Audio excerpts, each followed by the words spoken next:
રૂપિયાનો વધારો નોંધાયો છે। અમદાવાદમાં છૂટક બજારમાં લીંબુનો 1 કિલોનો ભાવ ₹200 થી 250 રૂપિયા બોલાઈ રહ્યો છે। તો ઉનાળાની ગરમી અને રમઝાનના કારણે ભાવ વધી ગયા છે। આગામી દિવસોમાં હજુ વધુ ભાવ વધે તેવી પણ શક્યતા વ્યક્ત કરવામાં આવી છે।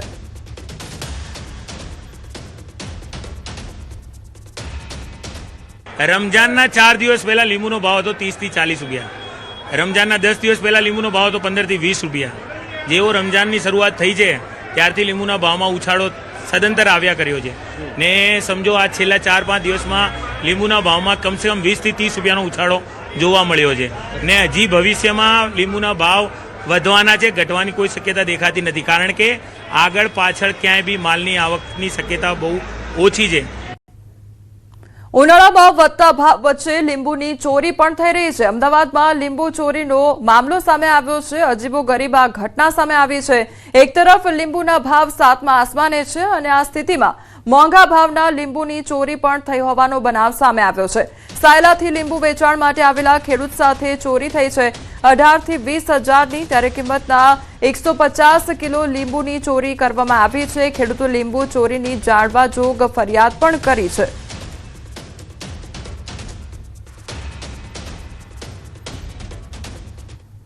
એમાં એવું છે 100 જબલા જેવું દાગીના ગાડીમાં માલ હતો અને લીંબુના જબલા હતા 100 દાગીના જેવું અને એમાંથી ગાડી અહીં જમાલપુર માર્કેટ પહોંચી એટલે 10 જબલા ગાયબ હતા એટલે 10 જબલા ચોરાઈ ગયા છે એટલે 1 કિલોનો ભાવ 120 થી 30 રૂપિયા ભાવ ચાલે છે એટલે અંદાજે 18 થી 20 હજારનો માલ થાય। મહાલક્ષ્મી 5 રસ્તાથી પાલડી પહોંચતા જ જમાલપુરનો બ્રિજ ચડતા જ્યારે એ જમાલપુર માર્કેટની નજીક પહોંચ્યા ત્યારે જ્યારે જમાલપુર માર્કેટમાં લાઇનમાં ઊભા રહ્યા ત્યારે ડ્રાઈવરને ખબર પડી કે પાછળથી 10 જબલા ગાયબ થઈ ગયા છે। હવે મહાલક્ષ્મી 5 રસ્તાથી લઈને પાલડી 4 રસ્તા સુધીમાં એટલે જે દિવાન બલ્લુવાળો રૂટ છે વચમાંનો ત્યાં એમના 10 જબલા ચોરાઈ ગયા હોય એવું અમને ડ્રાઈવરના કહેવા પ્રમાણે એવું લાગે છે કે પાછળથી લીંબુ કાઢી લીધા છે। 10 જબલાની કિંમત થાય છે 18 થી 20 હજાર રૂપિયા। ખેડૂત માટે નાની મોટી વાત નથી। તો અમદાવાદનો આ મામલો સામે આવ્યો છે કે જ્યાં લીંબુની ચોરી થઈ હોય તે પ્રકારની ઘટના સામે આવી છે। એક તરફ લીંબુના ભાવમાં તોતિંગ વધારો થઈ રહ્યો છે તો બીજી તરફ લીંબુની હવે ચોરી કરવામાં આવી છે। 60 રૂપિયાનો એક તરફ લીંબુના ભાવમાં વધારો ઝીંકી દેવામાં આવ્યો છે। પાટણ બનાસકાંઠાના ખેડૂતો માટે મોટા સમાચાર સામે આવ્યા છે। 15 માર્ચથી કેનાલોમાં નહીં છોડાય સિંચાઈનું પાણી તો સિંચાઈનું પાણી બંધ કરવાનો નર્મદા વિભાગનો નિર્ણય કરવામાં આવ્યો છે। કેનાલમાં સફાઈ કરવાના હેતુથી આ જે કામગીરી છે તે કરવામાં આવી રહી છે તો સફાઈ કરવાની હોવાથી નહીં મળે હવે ખેડૂતોને સિંચાઈનું પાણી। ત્યારે રાધનપુર નર્મદા વિભાગ દ્વારા પત્ર જાહેર કરીને ખેડૂતોને સૂચના આપવામાં આવી છે। પાટણ અને બનાસકાંઠા જિલ્લામાંથી પસાર થતી નર્મદા નિગમની કેનાલ પરથી બિનઅધિકૃત રીતે મુકાયેલા મશીન, પંપ તેમજ બકનડીઓ અને હટાવી લેવા સૂચના આપવામાં આવી છે। જો હટાવવામાં નહીં આવે તો પોલીસની મદદથી જપ્ત કરવામાં આવશે। તો ઉનાળામાં ઘાસચારા વાવેતર અને પશુઓને પીવાના પાણીની સમસ્યા પણ ઊભી થઈ શકે છે। સંવાદદાતા અશરફ અમારી સાથે જોડાઈ ગયા છે। અશરફ, જે કેનાલનું સફાઈની કામગીરી છે તે કરવામાં આવનાર છે એટલે ખેડૂતોને ક્યાં સુધી પાણી નહીં આપવામાં આવે? બિલકુલ કોમર, ઉનાળાની સિઝન શરૂઆત થઈ ગઈ છે એટલે આ દરમિયાન ક્યાંક ખેડૂતો ઉનાળામાં મોટા ભાગે ઘાસચારાનો વાવેતર કરતા હોય છે, બીજુ બાજુ પશુઓને પીવાના પાણીનો ક્યાંક સંગ્રહ કરતા હોય। પરંતુ અત્યારે નર્મદા વિભાગ દ્વારા 15 માર્ચથી ક્યાંક પાણી બંધ રહેશે તેવો પત્ર જાહેર કરીને જાહેરાત કરવામાં આવી છે એટલે અને કઈ તારીખે ચાલુ કરવામાં આવશે તે ચોક્કસ કોઈ તારીખ જાહેર નથી કરી, પરંતુ ક્યાંક ઉનાળા બાદ જ હવેથી સિંચાઈ માટે પાણી છોડવામાં આવશે તેવું કહી શકીએ। પરંતુ હાલની સ્થિતિએ 15 માર્ચથી પાટણ અને બનાસકાંઠામાં નર્મદા વિભાગની જે કેનાલો નીકળે છે તે તમામ કેનાલોમાં સિંચાઈ માટે પાણી બંધ કરવામાં આવશે એટલે ક્યાંક ને ક્યાંક ખેડૂતોને ઉનાળા જે વાવેતર કર્યું છે તેના ઉપર સીધી અસર પડશે એટલે કે ખેડૂતોને હવે ક્યાંક ઘાસચારાની પણ સમસ્યા ઊભી થઈ શકે। મહત્વની વાત છે કે બીજી બાજુ પત્રમાં તે પણ ઉલ્લેખ કરવામાં આવે છે કે જે ખેડૂતોએ ગેરકાયદેસર કનેક્શનો કરીને પાણી લેતા હોય એટલે કે ખેડૂતોએ ક્યાંક ચોરી છૂપે પણ નર્મદાની કેનાલમાંથી ક્યાંક પાણી લેતા હોય એટલે કે આ દરમિયાન જો ખેડૂતો જે નળાઓ નાખેલા હોય છે જો નહીં હટાવે તો પોલીસ સાથે પ્રોટેક્શન સાથે નર્મદાના અધિકારીઓ સ્થળ ઉપર જઈને આ જે ગેરકાયદેસર કનેક્શનો છે તેને હટાવી દેશે। પરંતુ સૌથી મહત્વની વાત છે કે એક બાજુ હવે ઉનાળાની ક્યાંક હવે શરૂઆત જ થઈ રહી છે। આ દરમિયાન જ જો પાણી બંધ કરશે તો સિંચાઈ માટે ખેડૂતોને તો મોટી સમસ્યાઓ ઊભી થશે, પરંતુ રાધનપુર છાતાપુર જે સરહદી વિસ્તાર છે જ્યાં મોટા ભાગે કેનાલ જ માત્ર આધાર છે સિંચાઈ માટે અને સૌથી વધુ પશુઓને પીવા માટે પણ, પરંતુ આ દરમિયાન જે નર્મદા વિભાગ દ્વારા 15 માર્ચથી જ ક્યાંક પાણી બંધ કરશે, પરંતુ ચોક્કસ કોઈ તારીખ જાહેર નથી કરી કે ક્યારે પાણી ચાલુ કરશે, એટલે કે 15 તારીખે પાણી તો બંધ થશે, પરંતુ જો જી અશરફ, સમગ્ર માહિતી બદલ આપનો આભાર.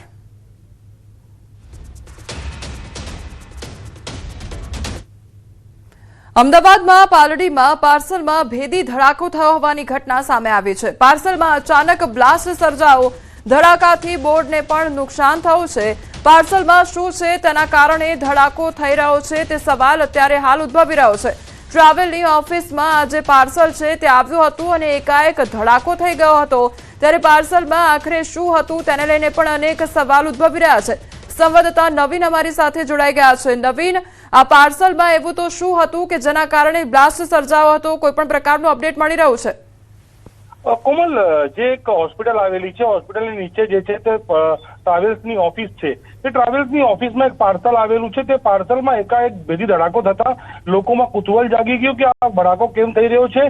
જો કે ધડાકોના કારણે બોર્ડને પણ નુકસાન થયું. જોઈ શકો છો કે બોર્ડમાં પણ હોલ પડી ગયો છે. એટલે જે ધડાકો છે તે સામાન્ય ના કહી શકાય, પરંતુ ખરેખર આની અંદર છે શું અને કારણોસર થઈ રહ્યું છે તે સવાલ ઉભો થાય છે. જો કે અત્યારે પોલીસ છે કે કેમ એ પણ હજી ખ્યાલ નથી, પરંતુ ત્યાંના જે લોકલ વ્યક્તિએ માહિતી આપી છે કે આ જે પાર્સલ પડ્યું છે તે પાર્સલની અંદરથી આ પ્રકારે જે છે એકાએક ધડાકો શરૂ થઈ ગયો હતો, જેના કારણે લોકોમાં કુતૂહલ સર્જાયું છે.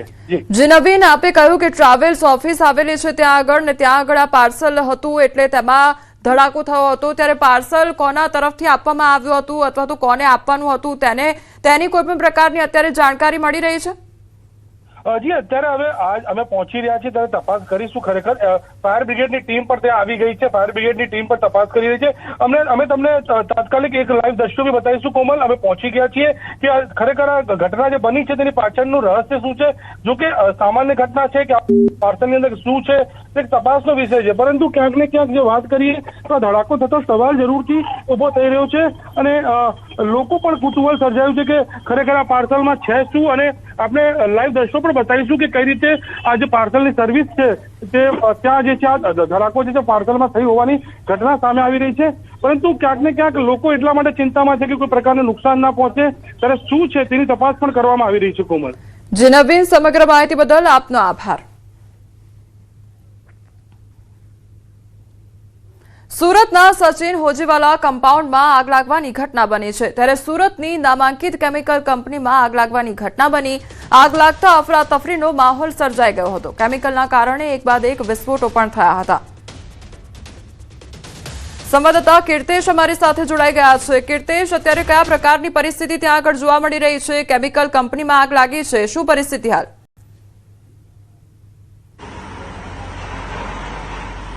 બિલકુલ, સુરતથી 25 કિલોમીટર દૂર આવેલા સચિન જીઆઈડીસી વિસ્તાર છે, એથર કંપની છે. દ્રશ્ય જોઈ શકાય છે કે કંપનીના પાછળના યુનિટમાં આગ લાગી હતી. ધીરે ધીરે આ આગ આગળના યુનિટમાં પહોંચી છે. ફાયર વિભાગ દ્વારા કેમિકલ વાળું પાણી મારવામાં આવી રહ્યું છે. અમને ગણતરીની સેકન્ડો પહેલા બ્લાસ્ટ થયો છે, કારણ કે કેમિકલ બનાવતી ફેક્ટરી છે અને જે પ્રકારે અહીંયા કેમિકલ બનતું હોય છે ખૂબ જ જ્વલનશીલ છે. છેલ્લા 1.5 કલાકથી આગ બેકાબુ છે. બીજી વસ્તુ એ છે કે આગ ભલે સામે લાગ્યું, પણ સામેની ફેક્ટરીઓ છે ત્યાં પણ તારાજીના દ્રશ્યો જોવા મળી રહ્યા છે. દ્રશ્યો જોઈ શકાય છે કે આગ કેટલી વિકરાળ હતી. સતત ફાયર વિભાગ દ્વારા પાણીનો મારો કરવામાં આવી રહ્યો છે. હું બહારના દ્રશ્યો બતાવવાનો પ્રયાસ કરીશ.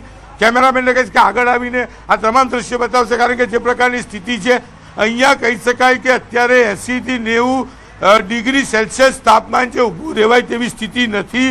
સતત ફાયર વિભાગ દ્વારા પાણીનો મારો કરવામાં આવી રહ્યો છે અને કેમિકલ ફેક્ટરીની સામે આવેલી ઓફિસોમાં પણ જે આગના દ્રશ્યો છે જોવા મળી રહ્યા છે. ખૂબ જ અત્યંત જ્વલનશીલ કેમિકલ છે. અહીંયા એક ભાઈ છે, શું ભાઈ આપનું નામ? રાજ પટેલ. રાજભાઈ, શું ઘટના બની હતી, કેટલા વાગે બની હતી, શું સ્થિતિ? હવે એ ટાઈમ તો યાદ નથી સાહેબ, પણ અહીંયાથી ધુમાડો નીકળ્યો, એના પછી કંઈ રસાયણ ફેલાવે એટલે એના કારણે આગ લાગે ને પછી બ્લાસ્ટ થવાના ચાલુ થયા અને ફેલાતી બધે આવી છે. કેટલા બ્લાસ્ટ થયા છે અંદાજિત? અંદાજે હવે કમસે કમ 8-10 તો થયા હશે. બિલકુલ 8 થી 10 જેટલા બ્લાસ્ટ થયા છે. હું બહારનો નજારો બતાવવાનો પ્રયાસ કરીશ કે ફેક્ટરી પાછળના ભાગે જે ફાયરના અધિકારી છે, આપણે સીધા વાત કરીએ. સાહેબ, શું સ્થિતિ, કેટલી ગાડીઓ? અત્યારે અંદાજિત અલગ અલગ જગ્યાએથી 30 થી 35 ગાડીઓ છે. સુરત ફાયર બ્રિગેડ અને આસપાસની જીઆઈડીસી વાળાના જે પણ અધિકારીઓ છે તે પણ ઘટના સ્થળે પર આવી ગયેલા છે અને અત્યારે હજી આગને જોતા લગભગ 30-40% જેટલી જ કંટ્રોલમાં છે. બાકી અંદર એન્ટ્રી થતા પછી ખબર પડે. સાહેબ કેટલો ટાઈમ અંદાજિત લાગશે? કેમિકલ છે એટલે હવે જે કેમિકલ છે એ કેટલો ટાઈમ લાગે, અંદર કેટલું કેમિકલ ભરેલું છે એ તેના બાદ જ ખબર પડશે. બિલકુલ અધિકારીએ કીધું એમ માત્ર 30% જ હજુ સુધી આગ પર કંટ્રોલ મેળવવામાં આવ્યો છે. સતત બ્લાસ્ટ થઈ રહ્યા છે અને કહી શકાય છે એક પછી એક ગાડીઓ છે તે પાણી ભરવા જઈ રહી છે. કારણ કે જી કીર્તેશ, સમગ્ર માહિતી બદલ આપનો આભાર.